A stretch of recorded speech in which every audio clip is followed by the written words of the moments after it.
Assalamualaikum warahmatullahi wabarakatuh. Alhamdulillahirrabbilalamin. Segala puji kita panjatkan pada Allah Subhanahu wa Ta'ala yang telah memberikan kita nikmat sehingga kita bisa berkumpul kembali pada acara podcast Ramadan SMA Negeri 3 Depok. Mungkin episode kemarin kalian lihat postnya yang cewek-cewek. Kali ini ketemu sama saya yang ganteng di sini. Kenalin, nama saya Patan. Saya di sini bersama Bapak Guru yang kece badai, kece parah pokoknya. Perkenalkan nama beliau Pak Agus. Mungkin Pak Agus bisa sapa dulu penonton. Assalamualaikum warahmatullahi wabarakatuh. Alhamdulillahirrabbilalamin. Kita senantiasa panjatkan puji syukur karya Allah Subhanahu wa Ta'ala bahwa kita masih diberikan nikmat sehat walafiat sehingga kita bisa berada di forum ini ya, dalam rangka ya Bapak berusaha untuk menyampaikan sesuatu yang terkait dengan kegiatan puasa ditinjau dari sektor kimia. Bapak di sini nama Bapak perkenalkan, nama Bapak adalah Agus Cahyono. Bapak mengajar di kelas 10 dan kelas 12 ya, mengajar kimia di kelas 10 dan kelas 12, dan mudah-mudahan siswa kelas 10 dan kelas 12 juga sudah banyak mengenal Bapak ya.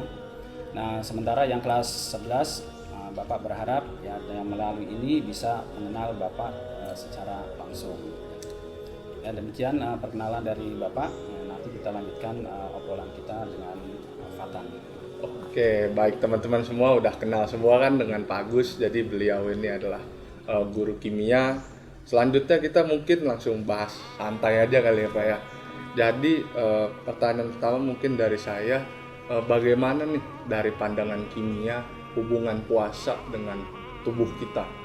Menurut Pak Agus itu seperti bagaimana gitu? Baik, ini masalah puasa ya.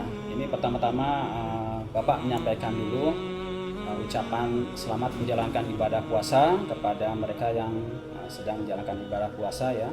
Semoga amal ibadah kita dalam menjalankan puasa ini diterima oleh Allah Subhanahu wa Ta'ala dan kita menjadi manusia yang bertakwa ya, sebagaimana tertulis di dalam ayat suci Al-Quran ya, menjadi manusia yang bertakwa. Dan di sini Bapak tekankan kepada kita bahwa puasa yang kita lakukan ini itu kan dilakukan atas dasar iman ya. Makanya di dalam Al-Quran disebutkan bahwa puasa ini diserukan kepada orang-orang yang beriman. Mengapa orang-orang yang beriman dan bukan semua orang diserukan ya? Ini karena apa? Puasa itu adalah suatu ibadah ya, yang mana orang tersebut merasa diawasi ya, diawasi oleh sesuatu yang gaib yang dia tidak bisa melihat ya. Nah, bagi mereka orang awam ya yang tidak beriman ya, ketika berada di ruangan yang mungkin sudah tidak ada orang, sepi gitu ya, maka mungkin dia akan makan dan minum seenaknya ya. Misalkan berbuka puasa gitu ya, seenaknya di waktu-waktu yang dilarang gitu ya. Tapi kalau orang itu beriman, maka dia pasti akan merasa saya tidak akan makan dan minum ya, karena saya ada yang mengawasi gitu. Nah, jadi di sini orang yang beriman itu ya akan merasa bahwa dia tuh diawasi, sehingga dia tidak akan mudah untuk berbuat sesuatu yang dilarang. Bahkan dia akan berusaha untuk meningkatkan ibadahnya itu ya, sedemikian sehingga ibadahnya itu bisa mendekatkan diri dia kepada Allah ya, sampai sedekat-dekatnya, dia merasa sedekat-dekatnya kepada Allah ya. Makanya itu Allah menyebutkan bahwa kita nantinya bisa menjadi manusia yang takwa, artinya dekat sekali kepada Allah gitu ya. Nah, ini mudah-mudahan kita juga nanti ya bisa meningkatkan amal ibadah kita ya, untuk bisa kita selalu dekat kepada Allah, sehingga kita bisa tidak melakukan apa-apa yang dilarang oleh Allah ya. Nah, terkait dengan puasa ya, puasa di sini kan pengertiannya adalah mengendalikan diri ya. Jadi kita berusaha untuk mengendalikan diri untuk ya, kalau di dalam perbuatan kita menahan diri untuk tidak melakukan perbuatan-perbuatan yang tidak dibenarkan gitu ya. Nah, tetapi pengendalian diri ini juga bisa relatif lebih luas lagi ya. Seperti pengendalian diri kita terhadap apa yang kita konsumsi gitu ya. Nah, jadi akibat dari pengendalian diri yang kita lakukan ini itu akan berefek ya pada tubuh kita. Efeknya adalah keseimbangan ya. Nah, kita bicara keseimbangan di tubuh kita, itu artinya adalah sehat. Ya. Nah, tubuh yang sehat itu berarti seimbang. Ya. Semua struktur-struktur di dalam tubuh kita itu, sistem-sistemnya itu berjalan lancar. Peredaran darahnya lancar, kemudian fungsi paru-parunya juga lancar, fungsi pencernaan lancar, ekskresinya juga lancar. Ya. Semuanya sistem-sistem yang ada dalam tubuh kita itu lancar. Ya. Nah, sebagaimana yang telah disampaikan di firmankan oleh Allah ya, bahwa Allah itu menciptakan kamu ini di dalam Quran surat Al-Infitor ayat 7 sampai 8 yang artinya yang telah menciptakan kamu lalu menyempurnakan kejadianmu dan menjadikan susunan tubuhmu seimbang. Dalam bentuk apa saja yang Dia kehendaki, Dia menyusun tubuhmu. Jadi Allah itu menciptakan kita itu dalam keseimbangan, ya. Dan kita harus menjaga keseimbangan itu dengan cara bagaimana? Ya, perilaku kita itu harus kita terapkan supaya bisa seimbang, ya. Misalkan makanan, kita harus perhatikan makanan kita. Itu polanya harus seimbang, gizinya, kemudian komposisinya seimbang, ya. Jadi komposisi ini juga harus seimbang, ya. Nah, di dalam kimia itu diajarkan mengenai komposisi materi gitu ya, kemudian perubahan-perubahan materi dan energi yang menyertainya ya. Nah, yang kita konsumsi itu kan terdiri atas karbohidrat, protein, lemak, kemudian air, vitamin gitu. Nah, ini seperti karbohidrat yang kita konsumsi ya, itu kita harus tahu bahwa karbohidrat ini itu kan nanti di dalam tubuh, di dalam pankreas, di dalam usus halus itu dipecah ya, sehingga menghasilkan struktur yang lebih sederhana yang disebut dengan glukosa. Yang mana glukosa ini kemudian nanti akan diambil oleh darah. Nah, aliran darah ini juga harus lancar ya, akan menuju ke paru-paru, mengambil oksigen di paru-paru. Kemudian mempertemukannya oksigen itu dengan glukosa yang tadi kita konsumsi. Maka akan berubah menjadi energi ya. Di samping nanti juga dihasilkan CO2 ya, dan juga air gitu ya. Nah, kalau kelebihan glukosa ini juga jadi membahayakan tubuh kita. Kita mengenal yang namanya kelebihan gula darah ya, yang disebut dengan diabetes ya. Ini bisa mempengaruhi kesehatan kita, mungkin mata kita bisa jadi rabun atau mungkin juga susah untuk melihat gitu ya. Jadi akan mempengaruhi sistem-sistem dalam tubuh bila mana kelebihan daripada karbohidrat ini. Jadi itu harus diperhatikan ya. Kita harus pandai mengendalikan diri kita ya, untuk jangan makan kebanyakan ya. Kebanyakan karbohidrat juga kan kurang bagus ya. Termasuk juga protein. Protein memang penting ya untuk antibodi, kemudian mengganti sel-sel tubuh yang rusak gitu ya. Tapi kalau kebanyakan protein juga ya itu akan mengganggu kinerja daripada ginjal ya. Maka kadang-kadang ginjal ini itu terjadi masalah. Nah, ini juga harus diperhatikan ya, kita harus mengendalikan diri gitu ya. Nah, di sini kan kita memerlukan pengetahuan ya, pengetahuan tentang masalah gizi, kemudian komposisi makanan yang baik gitu ya.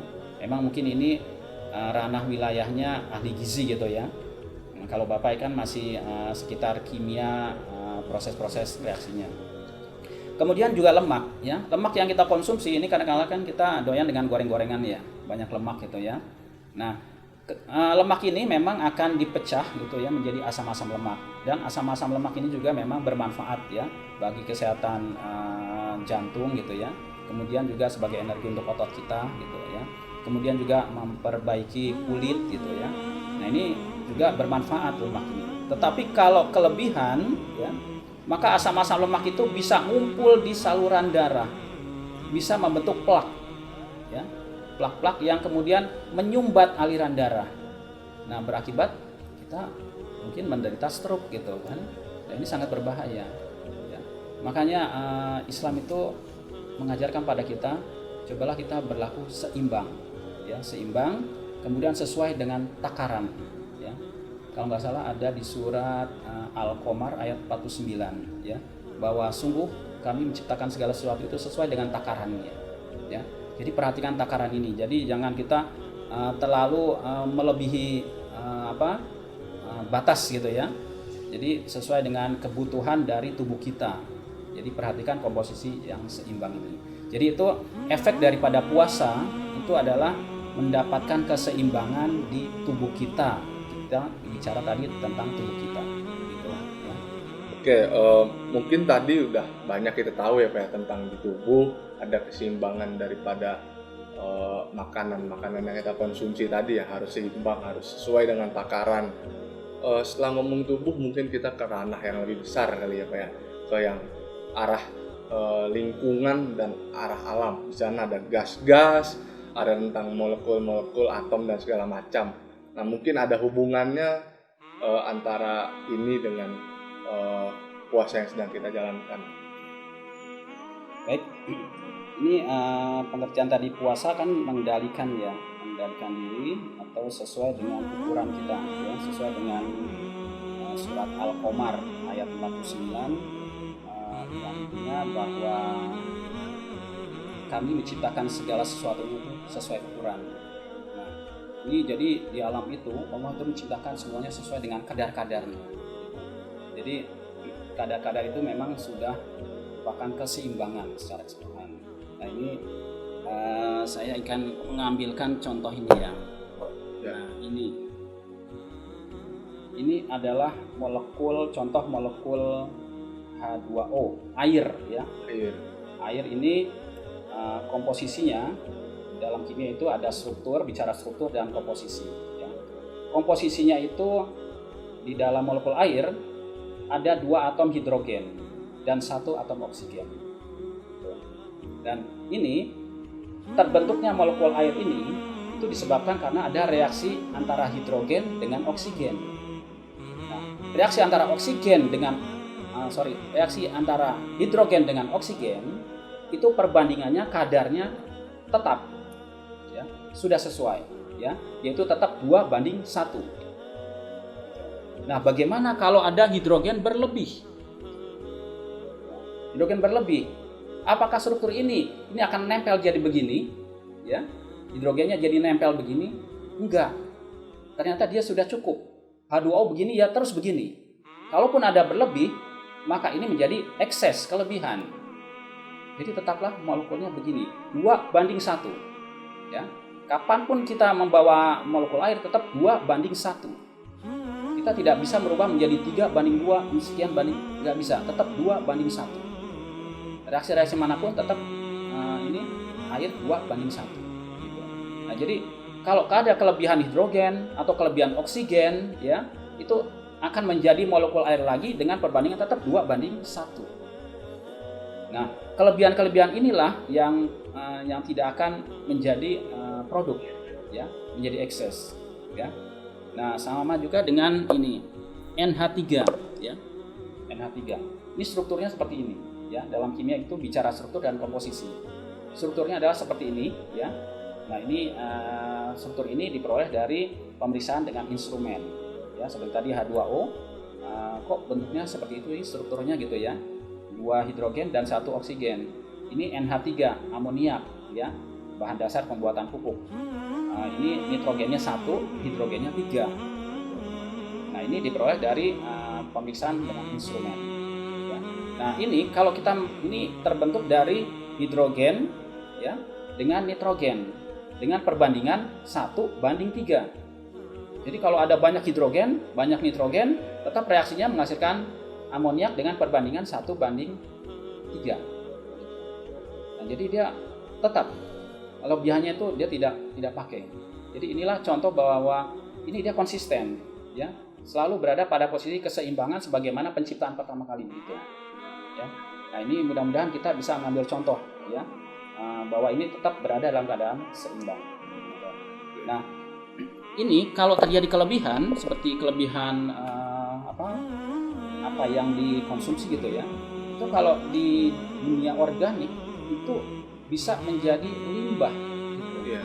Nah, ini kan limbah itu kan berbahaya. Iya, sangat bahaya sekali. Limbah. Nah, limbah itu proses penguraiannya itu itu memakan oksigen, iya, gitu. Nah, banyak. Jadi bisa dibayangkan kalau limbahnya banyak, mungkin kita pernah lihat di pelosok-pelosok kota atau daerah gitu ya, limbahnya gitu ya.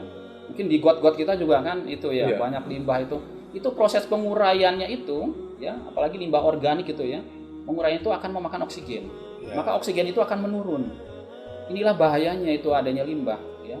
Makanya ini juga harus diperhatikan, ya, oleh kita, bahwa kita harus bisa menahan diri supaya tidak memproduksi limbah, gitu. Ya. Karena limbah ini akan mengurangi jumlah kadar oksigen di udara, sehingga kadar oksigen di udara yang harusnya 21% akan turun. Dan tahu sendiri, kalau oksigennya turun, maka makhluk hidup itu akan susah untuk bernapas. Ya. Sangat berbahaya, gitu. Ya, ini tentang alam. Apa bisa dilanjutin lagi ya, gitu? Ya, kan tadi kita sudah ngomongin tentang banyak nih Pak, tentang tubuh, tentang alam, tentang lingkungan yang sudah bisa kita dapatkan manfaatnya. Nah, mungkin dari Pak Agus sendiri, kesimpulan terakhir, mungkin hikmah atau manfaat yang bisa didapat dari hubungan ini tuh apa sih sebenarnya? Oke, mungkin tadi masih perlu saya lanjutkan lagi sedikit, ya. Ini juga tergantung bahwa kita ini juga punya perilaku yang kadang-kadang buruk gitu, ya. Ini juga perlu kita ketahui bahwa oksigen di udara itu kan sangat penting bagi kita untuk bernapas dan kehidupan makhluk-makhluk hidup, ya. Oksigen bisa turun, ya, kadarnya bisa turun, satu karena proses pernapasan seperti kita biasa ini, ya. Itu nggak masalah, ya. Karena memang itu sudah kebutuhan dan alam akan terus menyediakan oksigen untuk pernapasan. Jangan khawatir itu, ya. Nah, kemudian proses pembakaran. Nah, inilah bahayanya pembakaran. Ketika kita ingin bernafsu, ingin punya rumah banyak, maka kita akan membuka areal-areal, bakar-bakar, mungkin juga hutan kita bakar gitu, ya. Nah, ini akan berbahaya, ya. Oksigen akan menurun gitu, ya. Nah, pembakaran ini kan juga mengakibatkan jumlah CO2 di udara meningkat, Ya. menghasilkan efek rumah kaca. Dan Jadi kita panas. tahu sendiri efek rumah kaca itu sangat berbahaya karena terjadi pemanasan global. Ya. Pemanasan global mengakibatkan es di kutub mencair, volume air di lautan meningkat. Ketika musim kemarau dia akan naik banyak menjadi awan bergulung-gulung. Kalau hujan, ya kita tahu hujannya hujan badai, banjir di mana-mana, longsor, malapetaka terjadi di mana-mana, ya. Ini akibat tangan-tangan manusia, ya. Di dalam Quran surat Ar-Rum juga 41, ya, telah nampak kerusakan di darat dan di lautan akibat perbuatan tangan-tangan manusia gitu. Nah, ini sebagai kita insan, ya, itu kadang-kala menggunakan kendaraan bermotor, gitu, ya. Ini kendaraan bermotor juga menghasilkan menyumbang untuk pemanasan global, gitu. Nah, kalau pemanasan terjadi banyak, maka itu akan menyerap oksigen. Oksigen akan diserap oleh panas itu, ya. Ini saya membaca di rubrik, ya, gitu, bahwa oksigen di lautan itu kan dia menyumbang 50% di bumi, ya. Nah, sekarang kadarnya menurun, gitu. Nah, ini akibat ada pemanasan global. Jadi oksigen di bumi itu sudah menurun, dan ini akan berakibat bisa fatal, gitu, ya. Nah, oleh karena itu, ini Bapak juga kan sebagai koordinator Adiwiyata, ini menyarankan juga kepada kita semua, ya, juga pemirsa di sana, marilah kita turut menjaga lingkungan kita, ya. Jaga lingkungan kita supaya limbah itu kita kurangi, satu, ya. Kemudian kita juga aktif untuk menanam pohon, karena pohon itu kan kita tahu dia akan melakukan fotosintesis dan menyumbang oksigen di udara.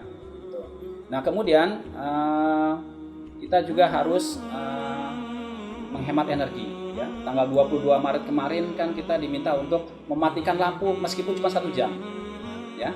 Nah, mematikan lampu cuma 1 jam, kita tahu batu bara itu merupakan bahan bakar untuk pembangkit listrik, ya.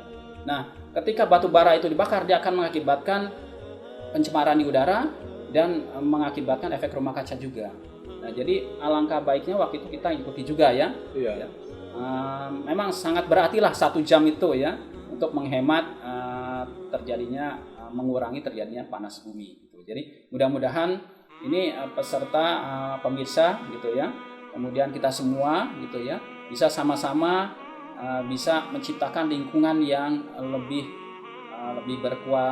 berkualitas, gitu, ya. Kita menambah oksigen dengan melakukan penanaman, kemudian mencegah terjadinya banyak limbah, ya. Kemudian juga aktivitas kita untuk menghasilkan gas CO2 di udara kita kurangi. Berarti hikmah utama yang bisa kita ambil dari materi ini mungkin tentang keseimbangan ya Pak. Jadi Keseimbangan, Allah ya.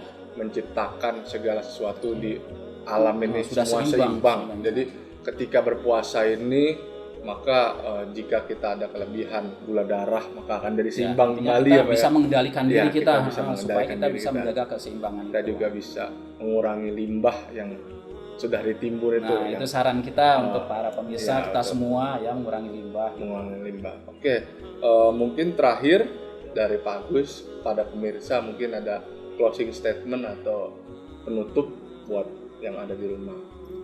Baik para pemirsa semuanya, sesuai dengan yang tadi Bapak paparkan di sana ya, bahwa pentingnya kita untuk bisa memelihara lingkungan ini ya, tubuh kita juga dipelihara supaya seimbang, lingkungan juga dipelihara supaya seimbang, dan untuk menjaga keseimbangan ini memang harus ada action, karena kita adalah khalifah di muka bumi ini. Kitalah yang mengatur alam ini supaya tetap seimbang ya.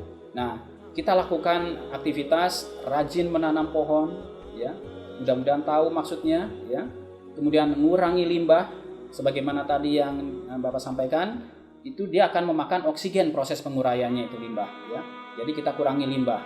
Kemudian aktivitas kita yang menghasilkan asap ya, gas-gas yang mencemari lingkungan ya, misalkan kendaraan bermotor, kalau tidak perlu menggunakan kendaraan bermotor misalkan untuk keluyuran gitu ya, ya lebih baik kita jalan kaki saja.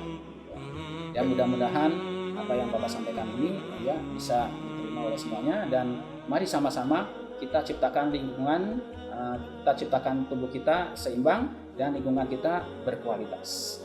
Baik, terima kasih Pak Agus telah menyempatkan waktunya untuk podcast kali ini. Terima kasih telah memaparkan materi yang sangat baik ya untuk para pemirsa yang ada di rumah. Sebelum ditutup, saya ada sedikit pantun buat para pemirsa yang ada di rumah. Bulan suci, bulan Ramadan, menahan nafsu dan dahaga saat. Beberapa menit podcast ini telah berjalan. Semoga pembahasannya memberi manfaat. Terima kasih. Wassalamualaikum warahmatullahi wabarakatuh. Waalaikumsalam warahmatullahi wabarakatuh.